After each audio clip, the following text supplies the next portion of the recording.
প্ৰিয় দৰ্শক পুৰবিজ কিটচেনত আজি মই এটা নতুন খণ্ডলৈ আপোনালোকৰ ওচৰলৈ আহিছোঁ।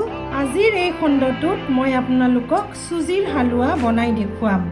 ইয়াৰ কাৰণে মই লৈছোঁ চুজি একাপ, কেইটামান কুটি লোৱা আলমণ্ড, কেইটামান কুটি লোৱা কাজু, 1 টেবুল চামুচ ইলাচি গুড়ি, 1 কাপ চেনি, গাখীৰ আধা লিটাৰ, ফুড কালাৰ 2 টোপাল আৰু হালোৱাটো বনাবৰ কাৰণে ঘি।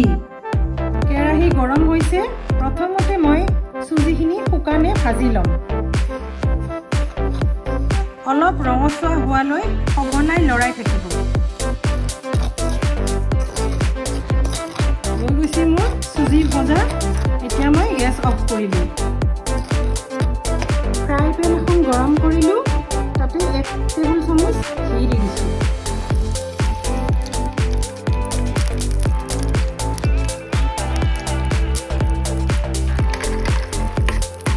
কুটি লোৱা আলমণ্ড আৰু কাজুখিনি ভাজি লৈছোঁ। চচপেনত বনাম মই। গেছ অন কৰিলোঁ। এতিয়া মই আধা লিটাৰ গাখীৰ ঢালিম। আমুল তাজা গাখীৰ দিছোঁ মই। আপোনালোকে যিকোনো গাখীৰ ল'ব পাৰিব।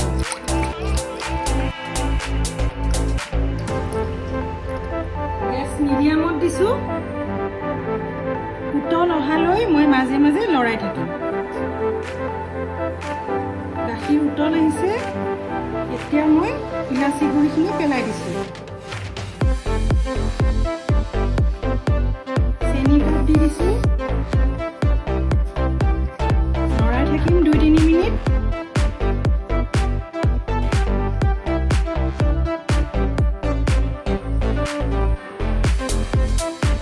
এতিয়া মই চুজিখিনি নিদিওঁতেই ফুড কালাৰ 2 টোপাল পেলাই দিম। এইটো অপচনেল হয়, নিদিলেও হ'ব। মই ভাল পাওঁ অলপমান কালাৰটো ধুনীয়া হয়। আৰু ফুড কালাৰ সদায় ভাল দোকানৰ পৰা কিনিব লাগে।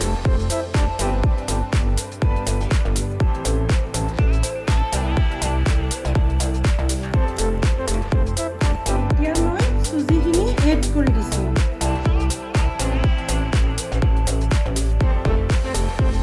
অলপ বেছি শুকাই গৈছে। শুকাই যোৱাৰ কাৰণে মই অলপ গাখীৰ পেলাই দিছোঁ।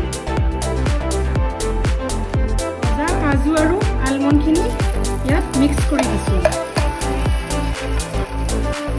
অলপমান মই ৰাখি দিছোঁ গাৰ্নিচিঙৰ কাৰণে। 1 টেবুল চামুচ ঘি পেলাই দিছোঁ।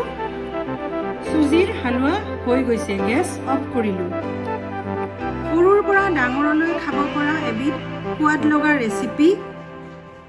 আপোনালোকৰ যদি এই ৰেচিপিটো চাই ভাল লাগিছে, ভিডিঅ'টো লাইক কৰি দিব আৰু চেনেলটো ছাবস্ক্ৰাইব কৰি দিব।